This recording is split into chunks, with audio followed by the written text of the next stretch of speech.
Dialysis பண்ணணுன்றார். மருத்துவமனையில் இருந்துட்டு எனக்கு தொலைபேசியில் கேட்குறாரு என்ன பண்ணுறதுன்னு. ஒன்றும் வேணாம் ஐயா, நீ உணவு ஒரு 5 நாளைக்கு காலையிலேயே மத்தியானமோ இல்லை இரவோ 3 வேளையோ 2 வேளையோ சுரைக்காயை கொடு, சுரைக்காயை கூட்டு வச்சு கொடு.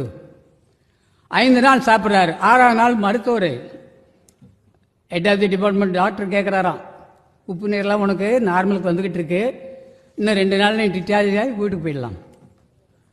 அவர் கொடுத்த மருந்தில் உப்பு நீர் போயிருக்குன்னு நினைக்கிறார். இல்லை, நீங்கள் யாருமே உப்பு இருக்கிறவங்க சாப்பிட்டு பாருங்க.